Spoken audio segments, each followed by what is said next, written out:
Bake once again.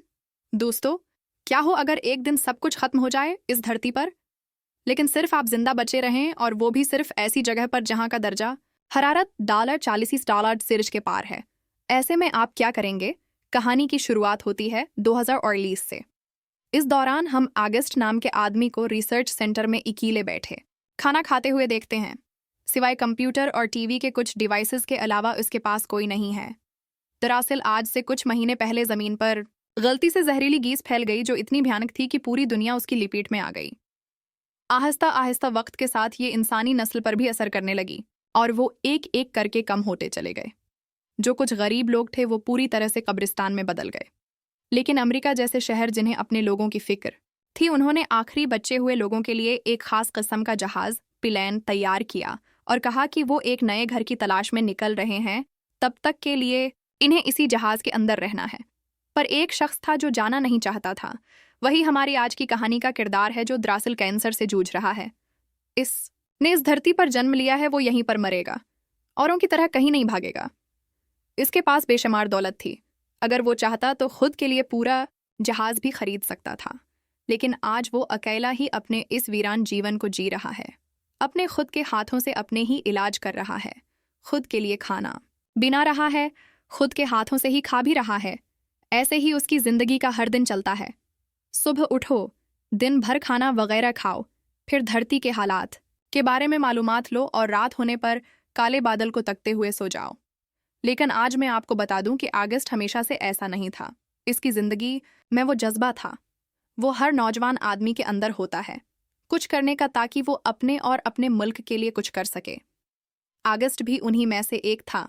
जब वो अपनी जवानी के दौर में था, वो जिंदगी के हर इस शौक से दौर और किताबों की दुनिया में खोया रहता है, क्योंकि कहीं ना कहीं उसे पता था कि जिस तरह से आज के दौर में हमारी जिंदगी गुजर रही है, वो दिन दौर नहीं जब हमें खुद ही अपने घरों को छोड़ना पड़ सकता है। देखो, आज वही दिन आ गया। सब चले गए, सिर्फ वही रह गया। जब उसने उस नए घर यानी कि एक नए प्लिंट सियारे की तलाश की, तो उसने उसके बारे में बताने के लिए एक बड़ा सा इवेंट किया, जिस में उसने सभी को बड़े ही तफसील से बताया आखिर क्यों हमारे लिए अब इस धरती को छोड़ना जरूरी हो गया है, कैसे आहिस्ता आहिस्ता यहाँ की हुआ हमारे लिए जहरीली हो जाएगी। साथ में अगस्त ने उस प्लिंट के हर एक जरे को सादगी से सभी को समझाने की कोशिश की, जिससे कि उन्हें सब कुछ समझ में आ गया, और उसकी इस मेहनत और तलाश पर सब बहुत तारीफ भी करते हैं। लेकिन सबसे ज्यादा अगर कोई मुतासिर हुई तो वो थी जीन। लेकिन वो उसके काम से नहीं, बल्कि उसकी समझाने की सलाहियत, इसके बर्ताव से मुतासिर थी। जब अगस्त ने उसे पहली बार देखा तो उसे पहली नज़र का इश्क हो गया। इसके बाद अब वक्त के साथ उनकी करीबतें बढ़ती चली गईं, और फिर वो दिन आ गया जब उन्होंने शादी कर ली, और 3 साल बाद उनका खानदान भी खुशी खुशी रहने लग गया। लेकिन गुजरे सालों में जीन ने कभी उसे खुद के करीब नहीं पाया। हमेशा वे अपने काम, अपनी किताबों में ही उलझा रहता है, जो चीज़ अब उसे खुलने लगी है। और इसीलिए अब उसने उसे छोड़ने का फैसला किया, क्योंकि अब उनका खानदान बढ़ेगा।